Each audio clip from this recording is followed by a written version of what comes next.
शिखा की जिंदगी में सब कुछ हंसी खुशी से चल रहा था, लेकिन एक दिन डॉक्टर मनीष ने उसके पति गौरव के गंभीर रोग के बारे में बताते हुए उसे शहर के किसी अच्छे डॉक्टर को दिखाने की सलाह दी। सहूलियत के लिए उन्होंने किसी डॉक्टर अजीत के नाम एक पत्र भी लिख कर दिया था। मनोज भैया मुंबई में रहते हैं। शिखा ने उनसे फ़ोन पर बात करके कुछ तो पूछा तो कहने लगे, अपना घर है, इसमें पूछने वाली क्या बात है। तुमने पूछा है, इसका मतलब हम लोग गैर हो गए हैं। और ना जाने कितना कुछ कहा था। इसके बाद ही उन लोगों ने मुंबई जाने का कार्यक्रम बनाया। वह माया भाभी को सही रूप से पहचानती थी, पर गौरव तो कहते नहीं थकते थे कि मुंबई वाली भाभी बिल्कुल माँ जैसी है। तुम तो बेवजह उन पर शक करती हो। फिर भी शिखा अपनी तरफ से पूरी तरह तैयार होकर आई थी कि जो कुछ भी होगा उसका सामना करेगी। वो दोनों लगभग 2 बजे दिन में मुंबई पहुंच गए। स्टेशन से घर पहुंचने में कोई परेशानी नहीं हुई। नहा धोकर खाना खाने के बाद गौरव आराम करते करते सो गए और शिखा बर्तन धोने में व्यस्त हो गई। मगर सफ़र की थकान से सिर दर्द हो रहा था। फिर भी रसोई में लग गई ताकि माया भाभी को कुछ कहने का मौका ना मिले। शाम को 6 बजे अस्पताल जाकर चेकअप कराना है, यह बात उसके दिमाग में घूम रही थी। उसने 1 घंटा पहले ही जरूरी कागजों तथा डॉक्टर मनीष के लिखे पत्र को सहेज कर रख लिया था। चूँकि पहला दिन था और सायन जाना था, इसलिए वह 1 घंटा पहले ही घर से निकली थी। उन्हें डॉक्टर अजीत का क्लिनिक आसानी से मिल गया था। उसने दवाई का पुराना पर्चा और चिट्ठी पकड़ा दी, जिसे देखकर उन्होंने कहा था, ज़्यादा चिंता की बात नहीं है, 15-20 दिनों के इलाज से देखेंगे, संभावना है ठीक हो जाएंगे, वरना इनका ऑपरेशन करना पड़ेगा। परंतु डरने की कोई बात नहीं, सुबह शाम सैर करें और नियमित यहाँ से इलाज कराएं। वह लोग उनकी बातों से आश्वस्त होकर पूछते पूछते बस स्टॉप तक आए। वहाँ से घर तक के लिए बस मिल गई थी। उन्होंने एक दुकान से केक, बिस्किट और कुछ फल खरीदे तथा घर के लिए चल दिए। उसके हाथों में इतना सारा सामान देखकर माया भाभी बोली थी, इस तरह फिजूल खर्ची मत करो। घर के घी से बने बेसन के लड्डू तो लाई हो, गुजिया भी है, फिर इन्हें खरीदने की क्या ज़रूरत है। उनकी बात काटते हुए शिखा ने कहा, शहर के बच्चे हैं, घर में बनी मिठाई तो खाएंगे नहीं, इसलिए केक बिस्किट ले लिए हैं। ठीक है, कहकर उन्होंने एक लंबी सांस भरी। भैया ऑफिस से आ गए थे। उन लोगों को देखकर भैया और बच्चे खिल से गए। उसने और गौरव ने भैया के पैर छुए और बच्चों ने उन लोगों के। भाभी बैठे बैठे सब्जी काट रही थी। शिखा को बहुत थकान महसूस हो रही थी, थोड़ा आराम करना चाहती थी, पर तभी पता चला कि भाभी की तबीयत ठीक नहीं है। उसने माया भाभी से कहा, आप आराम कर लीजिए, रसोई मैं बना लूँगी। दूसरे दिन सुबह सूरज निकलने से पहले वह गौरव को सैर कराने ले गई। जैसा भैया ने बताया था, लैन पार्क करते ही पार्क दिखाई देगा। यहाँ यह देखकर बहुत अच्छा लगा कि इधर उधर घास पर लोग चहलकदमी कर रहे हैं। वह दोनों एक बेंच पर बैठे ही थे कि एक सज्जन ने इन्हें उठाया और बोले, चलिए उठिए, आप घूमने आए हैं या बैठने। वे लोग उनके साथ थोड़ी देर तक घूम फिर कर वापस उसी बेंच पर आकर बैठ गए। फिर उन लोगों ने एक दूसरे का परिचय दिया। उन्होंने अपना नाम अजय बताया। उनकी बेटी रिया 9वीं कक्षा में पढ़ रही थी तथा उनकी पत्नी ने आत्महत्या की थी। यह पूछने पर कि दूसरा विवाह क्यों नहीं किया, वे बोली, दूसरे विवाह के लिए कोई उपयुक्त साथी नहीं मिला। उनका दुख एक मौन दुख था, क्योंकि पत्नी की आत्महत्या से रिश्तेदार व अन्य लोग उन्हें शक की नज़र से देखते थे। वे अपने आप को अस्तित्वहीन सा समझ रहे थे। गौरव ने उन्हें समझाया, देखिए अजय जी, आपकी बेटी ही आपकी खुशी है, वही आपके अंधेरे जीवन में खुशी के दीप जलाएगी। उसके बाद वे दोनों घर वापस आए तो भाभी अभी अपने कमरे से बाहर नहीं निकली थी। भैया उस समय ब्रश कर रहे थे। वह फौरन चाय बनाने रसोई में चली गई। चाय बनाने के बाद वह उपमा बनाने की तैयारी करने लगी। बच्चे कह रहे थे, चाची आ गई और मम्मी का ब्लड प्रेशर बढ़ गया। वह उनकी बातें सुनकर मुस्कुराई और भाभी का हाल चाल लेने उनके कमरे में चली गई। भाभी उस समय पत्रिका पढ़ रही थी। मुझे देखते ही थोड़ी संकुचित सी हो गई और बोली, आओ आओ, जरा शरीर भारी हो रहा है, डॉक्टर ने आराम करने के लिए कहा है, बीपी बढ़ा है। अरे भाभी, आप भी कैसा संकोच कर रही हैं, मैं हूं ना, निश्चिंत रहिए, उसने शब्दों को भारी कर कहा। अब वह थकती नहीं है, सब कुछ दिनचर्या में शामिल हो गया है। डॉक्टर अजीत के क्लिनिक जाना और लौटते समय सब्जी, फल, दूध, ब्रेड आदि लाना, उन सब में खर्च इलाज से भी ज़्यादा हो रहा है। उसे चिंता इस बात की है कि अब पैसे भी गिन कर ही बचे हैं और दवा खाने का बिल चुकाना बाकी है। इन्हीं तनावों से घिरी होने के कारण आज उसे कुछ भी अच्छा नहीं लग रहा था, क्योंकि कपड़े बदलते समय रुपयों का पुलिंदा वही कमरे में ही छूट गया था। जो छूट गया सो गया। बस गलती यह हुई कि चाय बनाने की जल्दी में वह रुपयों का पुलिंदा उठाना भूल गई, मगर जब उसे याद आया तब वह पुलिंदा लेने भागी। उसके कपड़े तो वैसे ही पड़े थे, पर वह पुलिंदा नहीं था। उसे काटो तो खून नहीं, उसे ऐसा लग रहा जैसे वह चक्कर खाकर गिर जाएगी। गौरव ड्राइंग रूम में बैठे टेलीविज़न देख रहे थे, पर उस समय उसने गौरव से कुछ भी नहीं कहा। टहलने के लिए जब बाहर निकले तो उसे गुमसुम देखकर इन्होंने पूछा, क्या बात है? वह चुप रही। कैसे कहे समझ में नहीं आ रहा था। वह चक्कर खाकर गिरने ही वाली थी कि गौरव ने संभाल लिया और समझाने के लहजे से कहा, देखो तुम्हारी तबीयत ठीक नहीं है, घर में आराम करो, मैं घूम फिर कर आ जाऊंगा। इस बात से इन्हें भी तो धक्का लगेगा, यह सोचकर शिखा की आंखों में आंसू आ गए। अरे क्या हुआ? सचमुच तुम बहुत थक गई हो। मेरी देखभाल के साथ घर का सारा काम तुम्हें ही करना पड़ रहा है। नहीं, यह बात नहीं है। तो क्या बात है? चलो वहीं पार्क में बैठकर बताती हूँ। फिर सारी बात उसने इन्हें बता दी। ये बोले, चिंता मत करो, जो नहीं होना था वह हो गया। अब समस्या यह है कि आगे क्या करें और कैसे करें। भैया से उधार मांगने पर पूछेंगे कि तुम तैयारी से क्यों नहीं आए। यदि सही बात बताई तो बात का बतंगड़ बनेगा। फिर वह चुप हो गया। गहरी चिंता की रेखाएं गौरव के चेहरे से साफ झलक रही थी। उसे धैर्य तो दिया, पर स्वयं विचलित हो गए। अजय जी भी हर दिन की तरह चेहरे पर मुस्कान लिए अपने समय पर आ गए। उन लोगों ने झिझकते हुए उन्हें अपनी समस्या बताई तथा मदद करने के लिए कहा। वे कुछ देर खामोश सोचते रहे, फिर बोले, मैं मदद करने को तैयार हूँ। आप परदेसी हैं, इसलिए एकदम से भरोसा भी तो नहीं कर सकता। आप अपनी कोई चीज़ गिरवी रखते हैं। जब 3 माह बाद आप लोग यहाँ दोबारा दिखाने के लिए आएंगे, तब पैसे देकर अपनी चीज़ ले जाना। हाँ, इन पैसों का मैं कोई ब्याज नहीं लूँगा। मरता क्या ना करता। वे लोग तैयार हो गए। उसके गले में 1.5 तोले की चैन थी। उसे देखकर रुपया उधार लेना तय हो गया। अजय जी अपने घर गए और 5,000 रुपये लाकर इनकी हथेली पर रख दिए। उसने उनका उपकार माना और सोने की चैन उन्हें दे दी। इस घटना के बाद गौरव की आंखों में उदासीनता गहरा गई।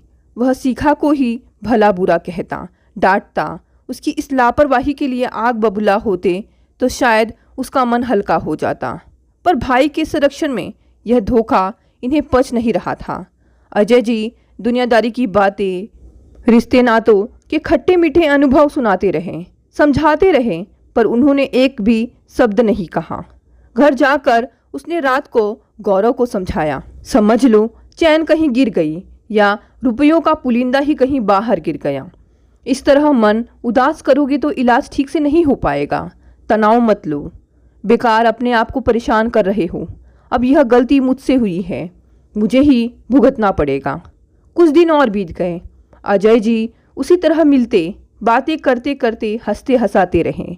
बातों बातों में उसने उन्हें बताया कि कल डॉक्टर ने एक्सरे लेने को कहा है, रिपोर्ट ठीक रही तो 5वें दिन छुट्टी कर देंगे।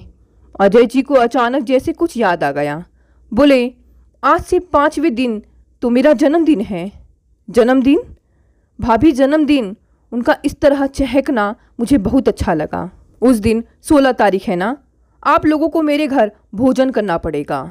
फिर गंभीरता से गौरव का हाथ अपने हाथ में लेकर बोले, पत्नी की मृत्यु के बाद पहली बार मेरे मुंह से जन्मदिन की तारीख निकली है, 16 तारीख।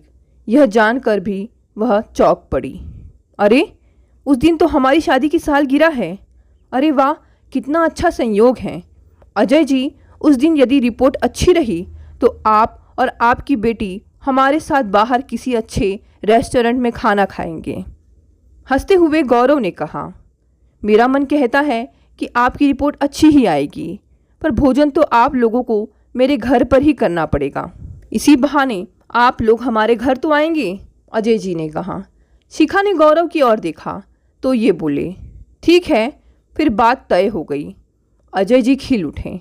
अब तक की मुलाकातों से उनके प्रति एक अपनापन जाग उठा था। अच्छा संबंध बने तो मनुष्य अपने दुख भूलने लगता है। वे लोग भी खुश थे। समय बीता। एक्सरे की रिपोर्ट के अनुसार हड्डी में पहले जितना झुकाव था उससे अब कम था। डॉक्टर का कहना था कि ऐसी ही प्रगति रही तो ऑपरेशन की ज़रूरत नहीं पड़ेगी। नियमित व्यायाम और संतुलित भोजन ज़रूरी है। इन्हीं 2 उपायों से अपने आप को ठीक से दुरुस्त करना होगा। उसे अंदर ही अंदर बड़ी खुशी हुई। ऑपरेशन का बड़ा संकट जो टला था, डॉक्टर ने दवाइयाँ लिख दी थी। 3 माह बाद एक्सरे द्वारा जांच करानी पड़ेगी। डॉक्टर का कहना था हड्डी को झुकने से बचाना है। उसने बिल चुकाया और डॉक्टर को धन्यवाद दिया। कुछ दवाइयाँ खरीदी और फिर वहीं एक नज़दीक दुकान से अजय जी को जन्मदिन का उपहार देने के लिए कुर्ता पजामा और मिठाई का डब्बा खरीदा। फिर हमेशा की तरह सब्जी वगैरह लेकर हम घर आ गए। गौरव ने भाभी से रिपोर्ट के बारे में बताया और कल सुबह लौटने की बात कही। भाभी पहले से ही तटस्थ बैठी थी, फिर चौंक कर बोली, अरे चले जाना, 2-4 दिन और रह लो। फिर अफसोस जाहिर करते हुए बोली, इस बार तो सब तुम्हें ही करना पड़ा। तुम ना होती तो पता नहीं कैसे चलता। ऐसे समय नौकरानी भी छुट्टी लेकर चली गई है। कहते हैं ना, मुसीबत चौतरफा आती है। अरे भाभी, किया तो क्या हुआ, अपने ही घर में किया। शिखा की आवाज़ में कुछ चिढ़ने का लहजा आ गया था। शाम को वे लोग अजय जी के घर गए। साफ सुथरा सजा हुआ प्यारा सा घर। फिल्मी हीरोइन जैसी सुंदर बेटी रिया। देखते ही उसने हाथ जोड़कर उन लोगों से नमस्ते किया। शिखा ने तो उसे अपने गले से लगा लिया और एक चुंबन उसके माथे पर जड़ दिया। गौरव ने उसके सिर पर हाथ फिराते हुए आशीर्वाद दिया। वह अपनी नज़रों को चारों ओर दौड़ा रही थी। तभी अजय जी की आवाज़ गूंज उठी और सबने एक दूसरे को बधाइयाँ दी। उसने मिठाई का डिब्बा रिया के हाथ में और कुर्ता पजामा का पैकेट अजय जी के हाथ में थमा दिया। भोजन टेबल पर लगा था। हंसते मजाक करते सब लोग भोजन का आनंद ले रहे थे। हर चीज़ स्वादिष्ट बनी थी। वे लोग सारी औपचारिकताएं भूल आप से तुम पर आ गए थे। अजय जी कह रहे थे कि 3 माह बाद जब दोबारा आना तब यहीं ठहरना। देखो भाई, संकोच मत करना। और एक पैकेट हमारे हाथ में थमा दिया। जी जी, ज़रूर ज़रूर आएंगे। आपके रुपए देने तो ज़रूर आएंगे। कोशिश करेंगे अगली बार ही रुपए वापस कर दें, और यदि नहीं हुआ तो क्षमा करना। भाई, इन्होंने बड़े प्रेम से कहा तो अजय जी ने इनके हाथों को अपने हाथों में ले लिया और बोले, कैसी बातें करते हैं, दोस्ती की है तो इसे निभाऊंगा भी, चाहो तो आजमा के देख लेना। तब तक उसने पैकेट खोल लिया था। एक सुनहरी डब्बा में उसकी वाली सोने की चैन रखी थी। एक पल आंख मूंदी और सारी स्थिति समझ में आ गई। उसकी आंखों में आंसू आ गए। कितने महान हैं वे। संकट से उबारा भी और रिश्ते के बंधन में भी बांधा। शिखा उनके चरणों में झुकी ही थी कि उन्होंने उसे बीच में ही रोक लिया और बोले, नहीं बहन नहीं। अजय जी की आंखें सजल हो गई। उनके मुंह से आगे कुछ नहीं निकल सका। रिया अपने पापा से लिपट गई। पापा अब कितने अच्छे हैं। फिर वह उन लोगों के पास आकर खड़ी हो गई। ऐसा लगा जैसे समुद्र के तट पर फैले बैंगनी रंग ने जीवन के आकाश में मचान बना दी हो। आज शिखा और गौरव सोच रहे थे कि एक वो मेरी अपनी भाभी है जिन्होंने रुपयों का बटुआ गायब करके हमें दो राहे पर ला खड़ा किया। भाभी की चालाकी भरे धोखे को वे भूल नहीं पा रहे थे। पर भला हो अजय जी का, जिन्होंने न केवल हमें मुसीबत से उबार लिया बल्कि अनजान संबंधों को रिश्ते का नाम भी दे दिया। भाभी अपनी होकर भी पराई बनी रही, और एक ये लोग हैं जिन्होंने मुसीबत में साथ और अपनापन दोनों दिया। ये देखकर दोनों के नेत्र सजल हो उठे। दोस्तों, हमारी ये कहानी आज यहीं समाप्त हो गई। दोस्तों, अब शुरू करते हैं हमारी अगली दूसरी कहानी। दोपहर में रमेश बाबू टीवी देख रहे थे, पर उनका ध्यान टीवी में नहीं था। शायद कुछ सोच रहे थे। सोचते सोचते न जाने कब नींद आ गई, पता ही नहीं चला। अचानक से बहू नंदनी की आवाज कानों में पड़ी और नींद टूट गई। बाबूजी, जब आप टीवी नहीं देख रहे हैं तो क्यों फालतू में लाइट बिल गिरा रहे हो? जब आपको सोना ही है तो टीवी बंद करके सोएं। यह आपको सोचना चाहिए, आप छोटे बच्चे तो नहीं हैं। वो हाँ बहू, गलती हो गई, एकदम धीरे स्वर में रमेश बाबू ने कहा। आप एक ही गलती हमेशा करते रहो और माफी भी मांगते रहो। वाह भाई, क्या बात हो गई। अच्छा, अब जाग ही गए हैं तो एक काम कर दीजिए, घर में आटा खत्म हो गया है, जाइए जरा 10 किलो खरीदते लाइए।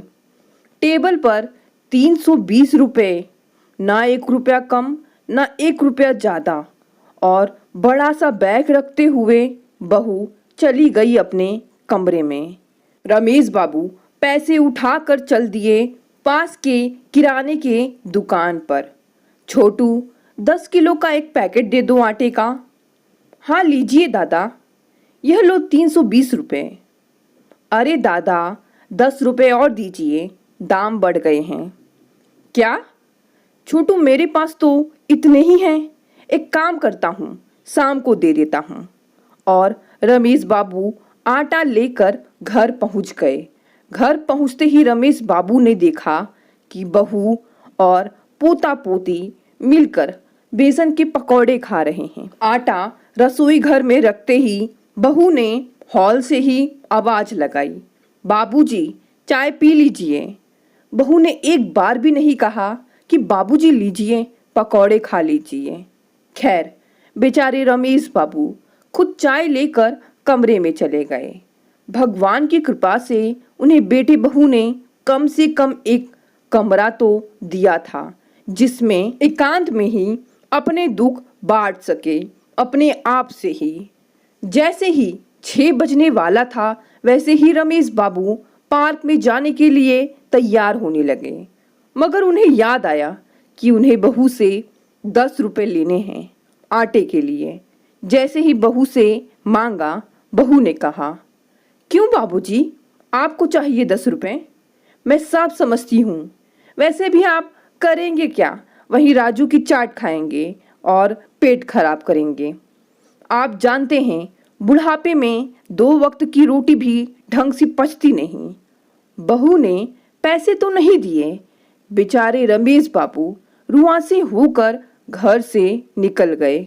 एक पार्क ही ऐसी जगह थी जहां वो अपने हम उम्र मित्रों के साथ वक्त सुकून से बिताते थे।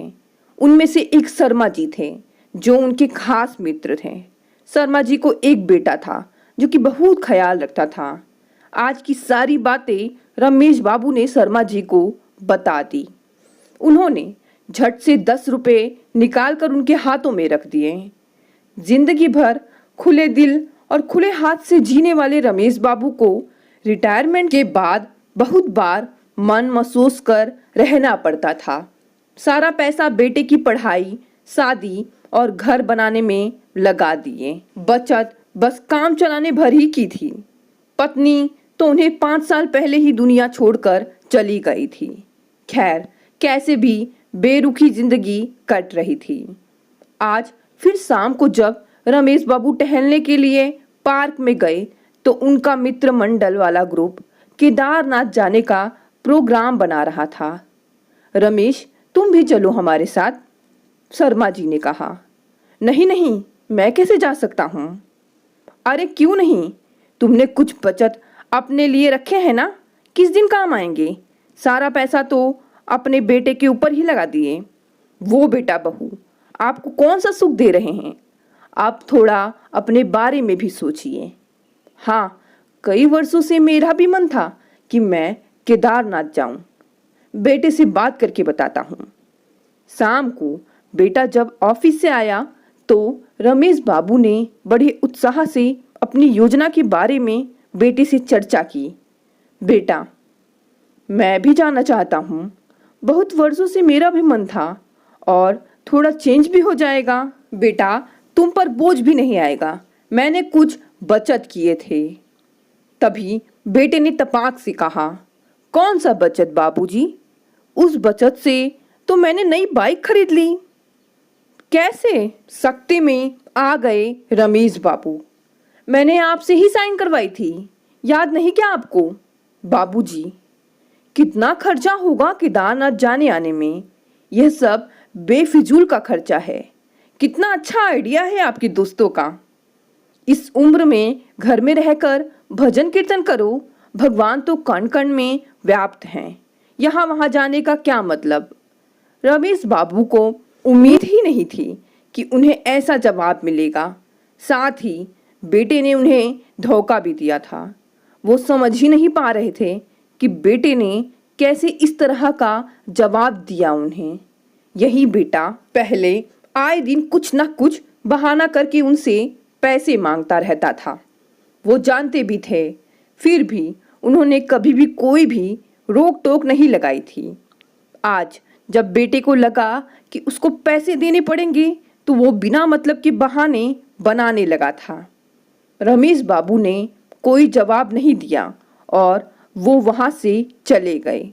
अगले दिन वो फिर पार्क में गए और शर्मा जी भी साथ में थे। उन्होंने सारी बातें फिर से बयां कर दी। यह तो एकदम गलत किया तेरे बेटे ने।